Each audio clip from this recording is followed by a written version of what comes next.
At my wedding, she laughed at my Dollar Tree centerpieces. Now she's crying on my porch, begging me to help her escape a man she once swore was out of my league. That was the moment I realized the universe has its own sense of humor.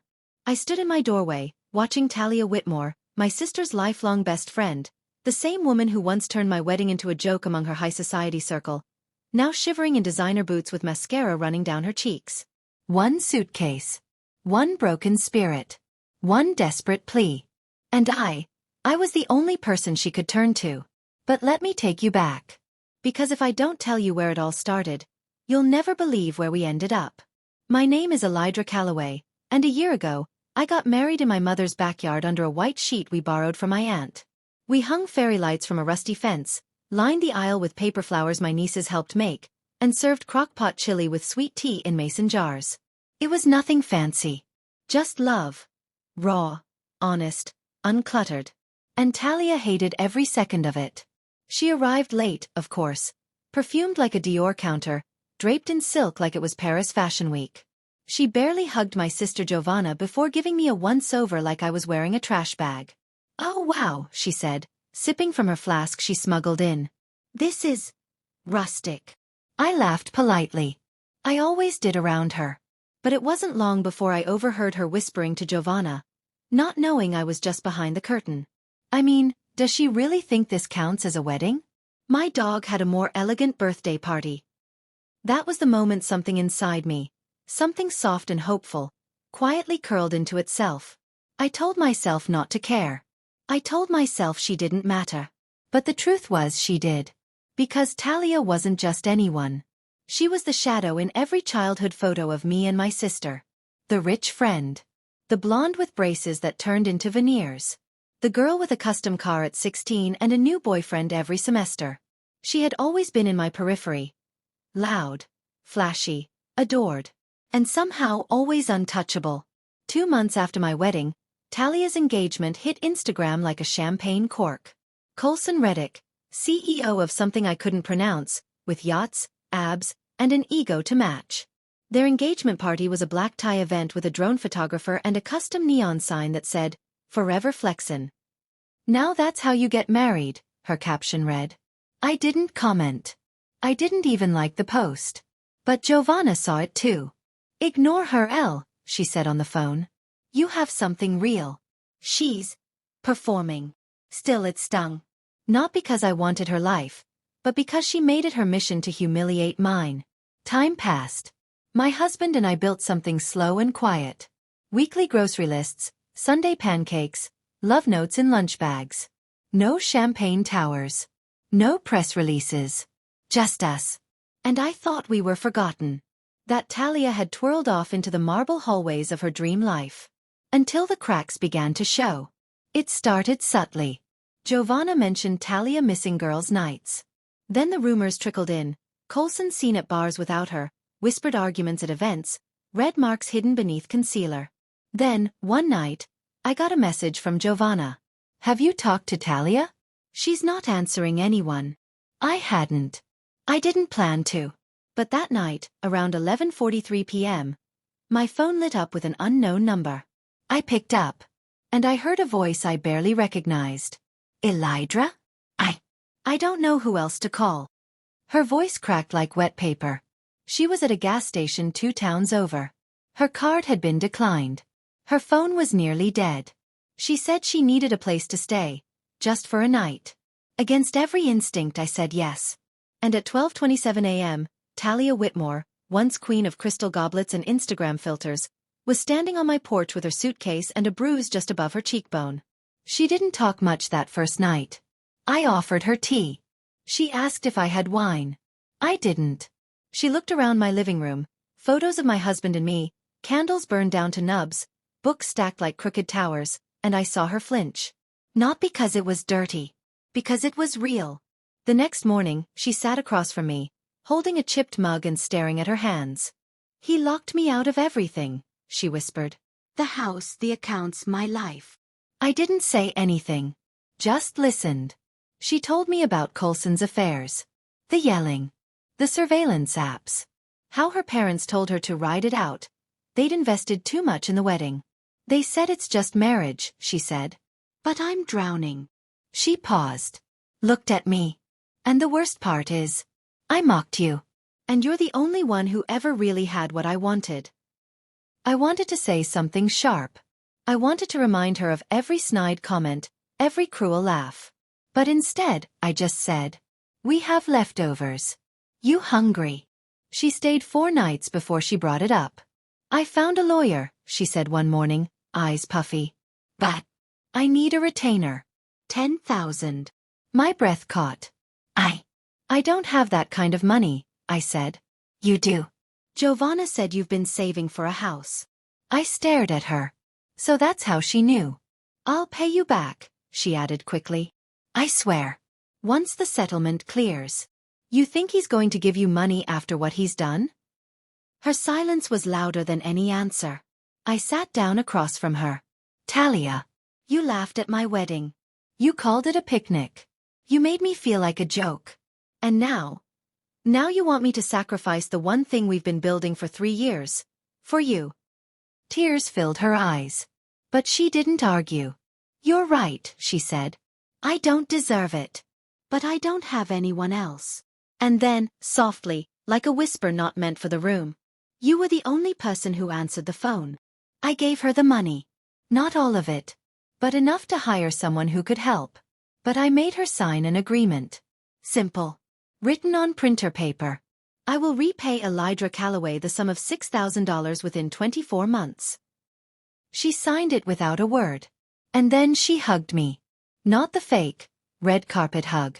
But the kind you give when your soul is collapsing.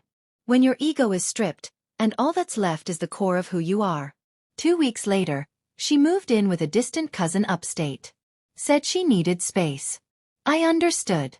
I needed mine too. But while cleaning the guest room, I found something wedged behind the dresser. Her old leather planner. Monogrammed in gold. I shouldn't have opened it. But I did. Inside were notes. Scrawled appointments. Receipts. Passwords. And tucked in a folded page, a list. People to ask. Divorce help. A parent's crossmark. A college fund. Old. Crossmark. Colson's sister crossmark. A lawyer. Free consult. Crossmark. A Giovanna crossmark. Telidra, if desperate, white heavy checkmark. If desperate. That's what I was. A last resort. Part of me wanted to throw it away. Part of me wanted to call her and scream. But I didn't. Because I'd already given what I needed to. Giovanna called a week later. Talia told me what you did, she said. You're incredible, Elle. But her voice was different. Tense. Nervous.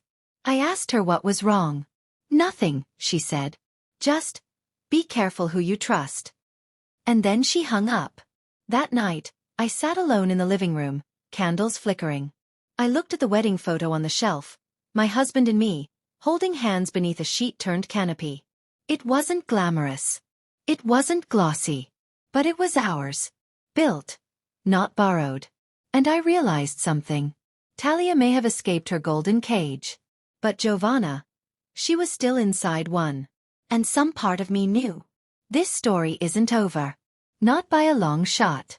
I thought giving Talia the money would be the end of it. But a lie doesn't die just because it's quiet. It waits, festering in silence, waiting for the moment it can unravel everything you think is real. And in this case, the lie had a name. Giovanna. My sister. The one who held my hand when I had panic attacks in high school. The one who stayed up with me when our parents fought. The one who said Talia had changed. But the truth is, she hadn't. She'd just found someone else to do her dirty work. It started with a ping. One morning, about 2 weeks after Talia left, I checked my banking app to pay a utility bill. And there it was. A wire transfer of $3,000 into my account. The memo line read, partial return, thanks for everything. Love T. I blinked. I hadn't expected anything back yet, let alone half. I texted her, thank you. That was unexpected. Her response was instant. I'm trying. More soon. Also, you might want to talk to your sister. The phone felt like ice in my hands. Why would I need to talk to Giovanna? Giovanna didn't answer my first call. Or the second. She finally picked up on the third, her voice breathless, like she'd been running. Hey! I was just about to call you. You weren't. Silence. Why did Talia tell me to talk to you? Another pause. I didn't mean for things to go this far. What things? She sighed. That familiar sigh she used to give when she was about to lie. I didn't tell her about your savings. She overheard. Overheard what? That night. Before your wedding. We were kind of joking about how you and Alex were being so frugal. I might have said something about your house fund. So you did tell her. It was a joke. I didn't think she'd ever use it against you. But she did. And Giovanna let her. I asked her to meet me. A small diner near my place. No frills, no scene. She showed up in oversized sunglasses and a coat too nice for the peeling booths. I didn't wait long. Why did you defend her for so long? Because she was hurting. And I wasn't? She didn't answer. I pushed harder. Did you know about Coulson? About the abuse? She told me, pieces. But I didn't believe her at first. Talia always exaggerated. So you dismissed her. Just like you dismissed me. That's not fair. But it was. Because this wasn't just about Talia. It was about a lifetime of being her backup plan. A few nights later, I got an email. From a burner address. Subject line, you need to see this. Attached was a screenshot. A message from Giovanna to Coulson. She thinks you're the problem. Let her. It'll make things easier when you file first. If you need me to talk to her, I will. Just make sure she never sees those photos. I sat there, staring at the screen, heart thudding. She hadn't just protected Talia. She'd protected Coulson. I confronted her. Face to face. No more calls. You lied to me. Elidra, you don't understand. You were helping him. It wasn't like that. He said she was unstable. That she was trying to trap him. And you believed him over me? She started crying. Real tears. But they didn't move me. You always said I was the dramatic one, I said. Turns out you just hid it better. Talia reached out again. Did she tell you about the photos? No. He had cameras, hidden ones. In the bedroom. The bathroom. He filmed everything. My stomach turned. And Giovanna knew? She helped him delete them. Said it was for my reputation. Said I needed to move on. I couldn't breathe. I trusted her, Talia said. And I know you did too. But Giovanna isn't who she pretends to be. And just like that, everything shattered. I went to my parents' house. Giovanna was there. I didn't knock. I just walked in, holding the printed emails. Explain this. She looked up, startled. Please. You helped him violate her. You helped cover for him. I didn't know it was that serious. I thought he just had dirt on her. And that makes it okay? My parents stared at us, stunned. I dropped the papers on the table. You want to keep pretending she's your friend? Fine. But you're no longer my sister. And I walked out. Talia came back to town for the court hearing. She wore no makeup. No designer brands. Just jeans and a plain black coat. We hugged. This time I meant it. Thank you, she said. For seeing me. Thank you for repaying what you could. I'll pay the rest. Even if it takes years. It's not just about the money, Talia. It's about becoming the kind of woman who doesn't need to buy forgiveness. She nodded. And I think for the first time we saw each other clearly. Not as enemies. But as women who survived. 6 months later, I mailed out invites. Nothing fancy. Just a brunch. No centerpieces. No champagne. Just a celebration. Of survival. Of silence broken. Of sisters remade by truth. Not blood. Giovanna didn't get one. She sent me a message anyway. I miss you. Please call. I left it unread. Because some things deserve closure. And some things deserve distance. Would you have forgiven her? Because when the person who taught you loyalty becomes the one who used it against you, how do you ever trust again?